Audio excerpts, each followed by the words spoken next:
نحمده ونصلي على رسوله الكريم أما بعد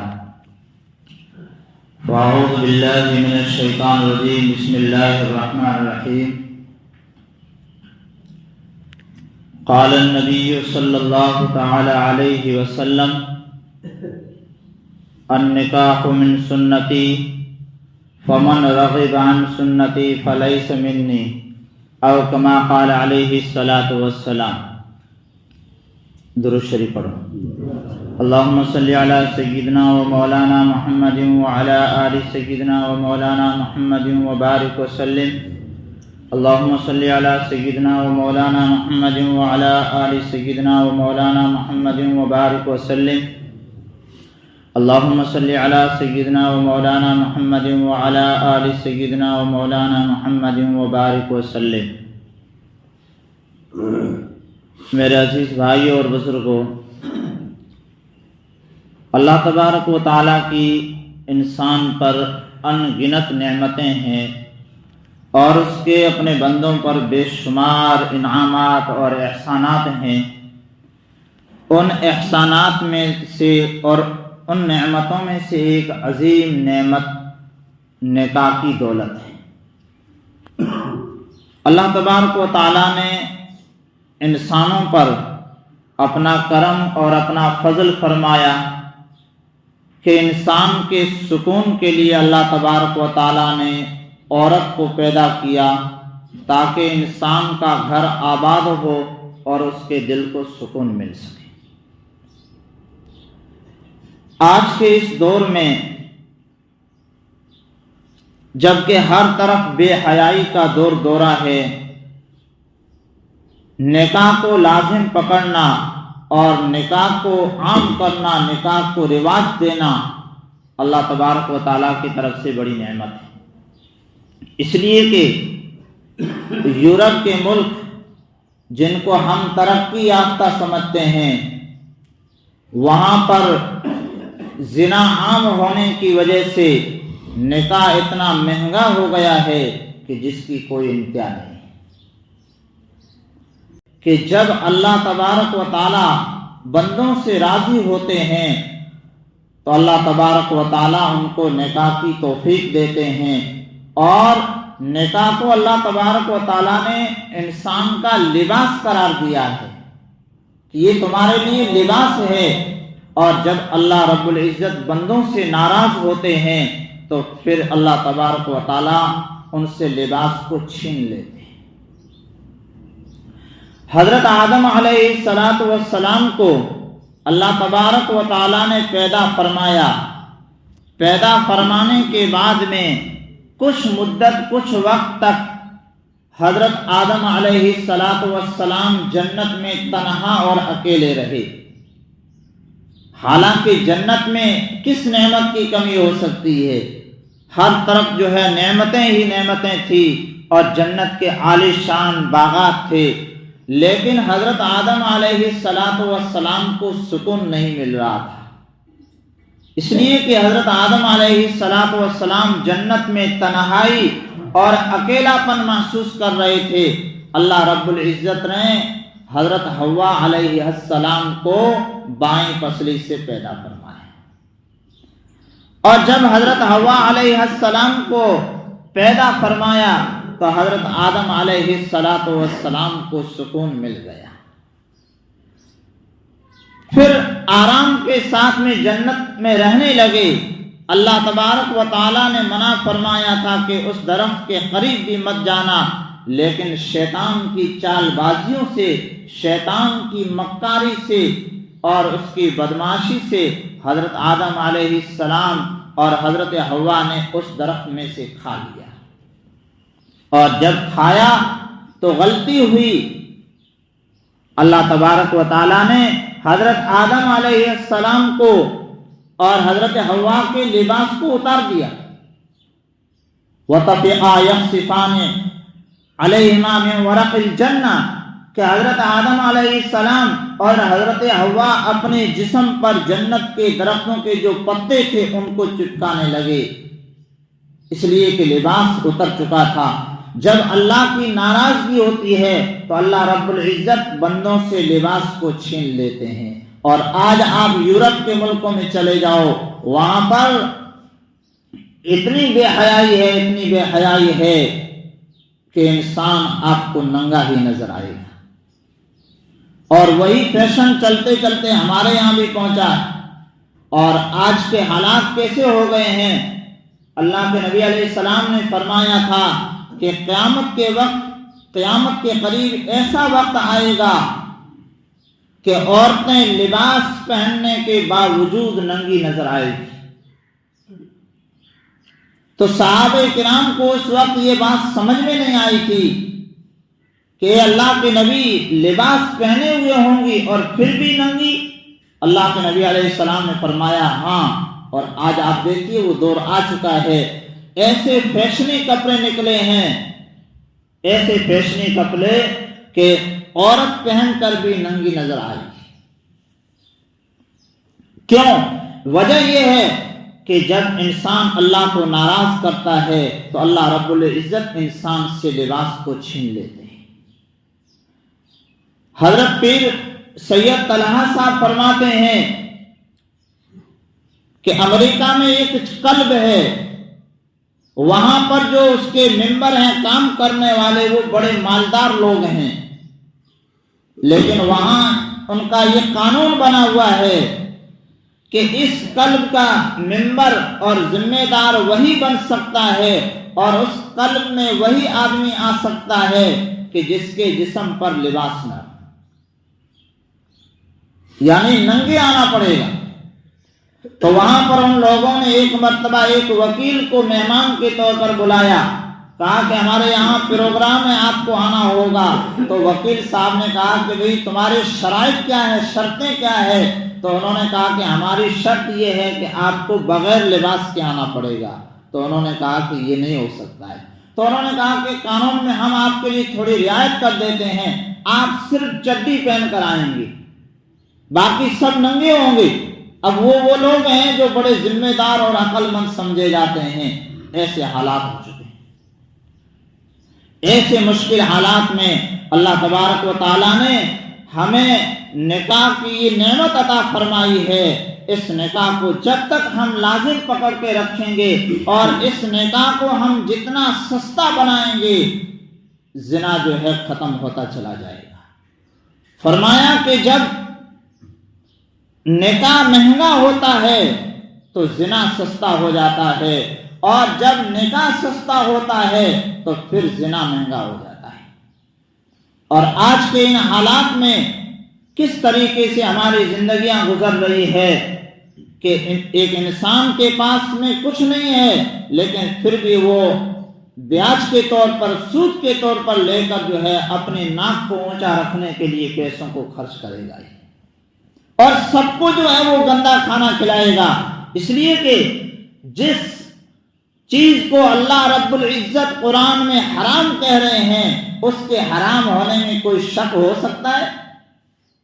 اللہ تعالیٰ نے فرمایا احل اللہ البیع وحرم الربا، کہ بیع کو، آپس میں لین دین، خرید و فروخت کو اللہ نے حلال کر دیا ہے اور سود کو یعنی بیاج کو حرام کر دیا گیا ہے. یعنی اللہ خود قرآن میں فرما رہے ہیں، اب اس میں اس کے حرام ہونے میں کیا شک ہو سکتا ہے؟ جس کو قرآن میں جگہ دی گئی ہے اور بیاج کے طور پر لائے گا اور سب برادری کو اکٹھا کر کے اور کھلا دے گا کہ بھئی آپ بھی آ جاؤ گناہ کے کام میں اور حرام کام میں شریک ہو جاؤ. کس طریقے سے جو ہے ہمارا معاشرہ جو ہے کہاں چلا گیا ہے. آپ صحابہ کرام کی تاریخ پڑھیں، اولیاء اللہ کی جو اللہ کے ولی تھے ان کی تاریخ پڑھیں. ان کی تاریخ ہمیں کیا بتلاتی ہے؟ حضرت ادہم رحمت اللہ علیہ ایک بزرگ گزرے ہیں اور ان کے بیٹے ابراہیم ہیں جو اپنے وقت کے سلطان الاولیاء تھے، ولیوں کے ولی تھے.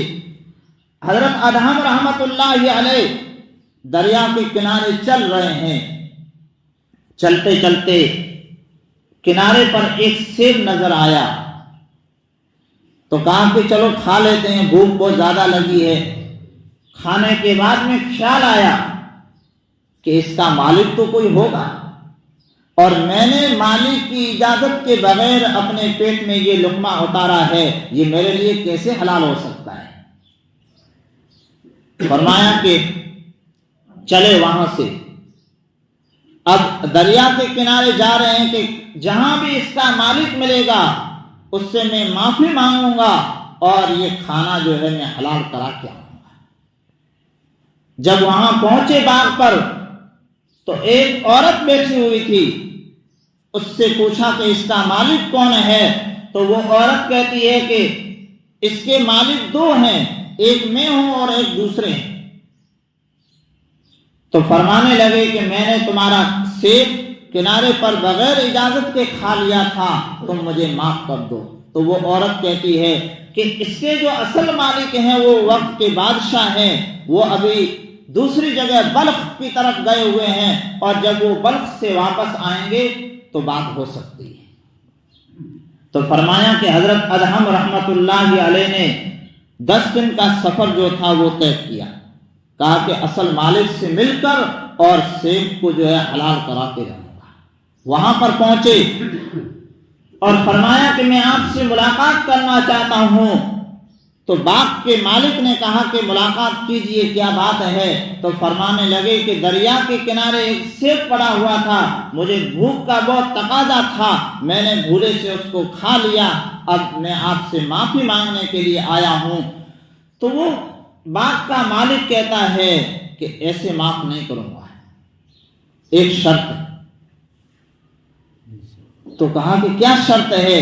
کہا کہ میں بہت مالدار آدمی ہوں، میری ایک بچی ہے، بہت سے مالداروں کے یہاں سے پیغام آئے ہیں، میری بیٹی سے وہ نکاح کرنا چاہتے ہیں، لیکن میں نے سب کو منع کر دیا ہے۔ کیوں منع کیا ہے؟ منع اس لیے کیا ہے کہ میری بیٹی یہ کہتی ہے کہ ابا جان میرا نکاح کسی مالدار سے نہیں، ایک دیندار بچے سے کرنا ہے، اس لیے میں جو ہے انتظار کر رہا تھا، اور آج آپ جیسا شخص نوجوان ملا ہے جو اتنا جو ہے صالح اور نیک ہے کہ پڑی ہوئی سیب کو معاف کرانے کے لیے 10 دن کا سفر کر کے یہاں آیا ہے، اس سے اچھا اور نیک آدمی مجھے مل نہیں سکتا ہے۔ اگر آپ مجھے اگر معافی چاہتے ہو تو میری بیٹی سے نکاح کرنا ہی پڑے گا۔ تو حضرت ادہم رحمت اللہ علیہ نے نہ چاہتے ہوئے بھی ان کی بیٹی سے نکاح کیا، اور 7 راتیں فرماتے ہیں کہ کونے میں مصلی بچھا لیا اور اللہ کی عبادت کرتے رہے۔ 7 رات اپنی بیوی سے ملاقات نہیں ہوئی۔ واپس پہنچے اس مالک کے پاس کہ اب سیب کو معاف کر دو، تو وہ کہتے ہیں کہ معاف کروں گا اگر تم میری بیٹی سے ملاقات کرو گے تو۔ اب 8ویں رات ملاقات ہوئی اور اس سے ایک بچہ پیدا ہوا جس کا نام ابراہیم رکھا گیا، اور وہی ابراہیم بن ادہم اپنے نانا کی وراثت کے مالک بنے، اور بلخ جو ایک ملک ہے اس کے بادشاہ بنے، اور بادشاہ کے بعد جو ہے ایک وقت وہ آیا کہ عالی شان کمرے میں رہتے تھے، سجا ہوا دھجا ہوا، اور اللہ تبارک و تعالیٰ ان کو نیک بنانا چاہتے تھے اور اپنے نیک ولیوں میں شمار کرنا چاہتے تھے۔ ایک مرتبہ سوئے ہوئے تھے، دوپہر کے وقت میں محل کے چھت پر جو ہے آواز آ رہی ہے کسی آدمی کے ٹہلنے کی، چلنے کی۔ تو خادموں سے کہا کہ کون ٹہل رہا ہے، اس کو بلا کے لاؤ۔ تو اس آدمی کو بلایا گیا، اس آدمی سے پوچھا کہ بھئی کیا تلاش کر رہے ہو؟ تو کہا کہ میں اپنا اونٹ تلاش کرنے کے لیے آیا۔ بھئی چھت پر اونٹ کیسے آیا ہوگا؟ یہ ناممکن ہے۔ تو وہ اللہ کی طرف سے بھیجا ہوا فرشتہ تھا، اس نے کہا اے ابراہیم، تم اللہ کے اگر ولی بننا چاہتے ہو، اللہ کی محبتیں حاصل کرنا چاہتے ہو، تو اس محل میں رہ کر وہ محبتیں مل نہیں سکتی ہے، جیسے اونٹ اس چھت پر نہیں مل سکتا ہے، اللہ کی محبت اس محل میں نہیں مل سکتی۔ اسی دن جو ہے بادشاہی کو چھوڑا اور فقیری کو اختیار کیا اور اپنے وقت کے ولی بنے، اور ایک جنگل میں جا کر رہنے لگے۔ تو وہاں پر پہلے سے ایک اور بھی فقیر وہاں پر رہتا تھا، اللہ کا ولی۔ تو اس کے لیے جنت سے جو کھانا آتا تھا تو وہ سادہ کھانا، دال اور روٹی، اور ابراہیم بن ادہم رحمۃ اللہ علیہ کے لیے جو کھانا آیا کرتا تھا وہ جنت کی بنی ہوئی بریانی۔ تو وہ فقیر اللہ سے عرض کرنے لگا کہ یا اللہ، یہ تو کل نوجوان آیا ہے، میں کئی سالوں سے یہاں بیٹھا ہوا ہوں، اور میرے لیے جنت سے جو کھانا آتا ہے وہ تو دال اور روٹی، اور ان کے لیے جنت سے بنی ہوئی بریانی۔ اللہ تبارک و تعالیٰ کی جانب سے الہام ہوا، بے شک آپ کا اعتراض صحیح ہے، لیکن اس کی وجہ یہ ہے کہ ابراہیم بن ادہم رحمت اللہ علیہ بادشاہی کو چھوڑ کر آئے ہیں، اور تم تو فقیر ہی تھے، فقیر بن کر آئے ہو۔ تم نے کیا چھوڑا؟ اپنے گھر کو چھوڑا ہے صرف، اور انہوں نے بڑی قربانی دی ہے، اور یہ بادشاہی کو چھوڑ کر آ رہے ہیں، اس لیے ان کا جو ہے اس طریقے سے اکرام کیا جائے۔ تو میرے عزیز بھائیو، کہنے کا مقصد کیا ہے؟ مقصد یہ ہے کہ ایک گرا ہوا سیب اس کو معاف کرانے کے لیے کہ بھئی یہ حرام کا لقمہ میرے پیٹ میں نہ چلا جائے، 10 دن کا سفر کیا اور نہ چاہتے ہوئے بھی ان کی بیٹی سے نکاح کیا۔ کیوں؟ کہ بھئی سیب معاف کرانا تھا، کہ یہ دنیا میں معاف کرانا آسان ہے لیکن آخرت میں یہ بڑا مشکل کام ہو جائے گا۔ اور آج آپ دیکھ لیجئے کہ ہم ایک دوسرے کا کتنا حق دبا کر بیٹھے ہیں، ایک دوسرے کی زمینوں پر زمینوں دبا کر بیٹھے ہیں، اور کوئی ڈکار بھی نہیں لے رہا ہے، اور مونچھیں تان کر اور گھوم رہا ہے کہ بے میرے جیسا کوئی نہیں ہے، ہم چوں دیگرے نیس، کہ ہمارے جیسا کوئی دوسرا ہے ہی نہیں۔ حضرت بڑے پیر صاحب فرماتے ہیں کہ اصل میں وہ یہ کہہ رہا ہوتا ہے کہ ہم چوں ڈنگرے نیس، کہ میرا جیسا کوئی اس دھرتی میں کوئی جانور ہے ہی نہیں۔ وہ جانور ہے، انسان تھوڑا ہی نہیں، جو لوگوں کے حقوق کو کھا کر اور اللہ کو چیلنج کر رہا ہے، اللہ کے حکم کو نہ ماننے والا، وہ اللہ کو چیلنج تو کر رہا ہے، اور کیا کر رہا ہے؟ اگر اللہ کو اپنا بڑا مانتا تو وہ اللہ کے حکم کے سامنے اپنے سر کو جھکا دیتا کہ اللہ تیرا ہی حکم چلے گا، میری بات نہیں چلے گی۔ اگر وہ من مانی کر رہا ہے، اس کا مطلب یہ ہے کہ وہ اللہ کو بڑا نہیں مان رہا ہے، اپنے نفس کو مان رہا ہے۔ جب وہ مان رہا ہے تو وہ انسان کہاں ہے؟ وہ جانور ہی تو ہے۔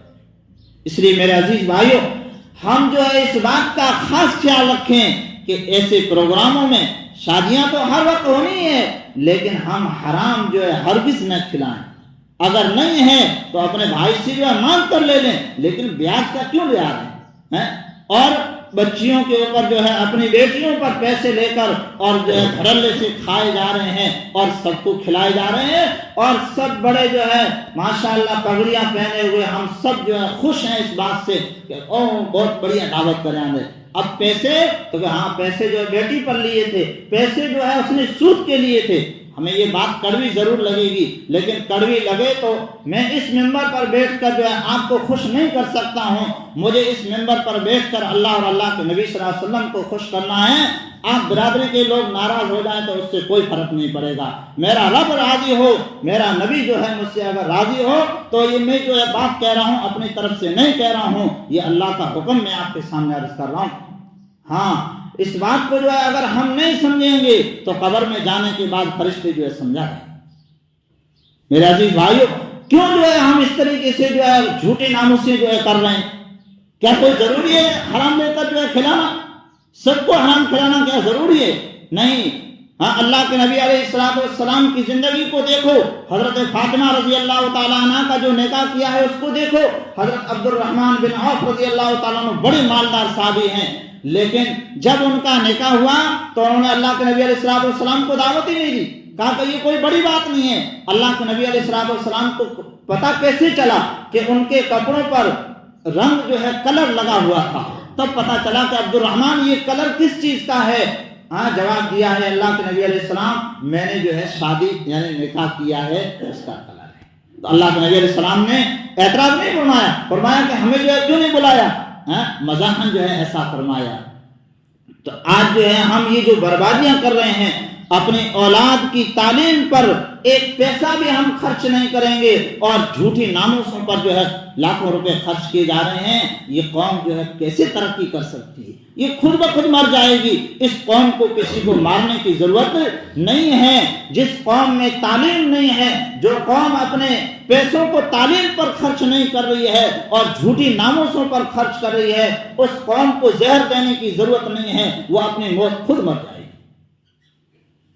میرے عزیز بھائی، اس لیے ہم اس بات کو سمجھیں کہ جتنے جو ہے پاؤں ہیں، اپنا کہاوت ہے کہ جتنی رلی ہے اتنا پگ پدرا، جتنے آپ میں وسعت ہے اتنے ہی لوگوں کو بلا کر جو ہے دعوت کر لو۔ اللہ تبارک و تعالیٰ اس بات کو ہمیں جو ہے دل سے سمجھنے کی توفیق عطا فرمائے، آمین یا رب العالمین۔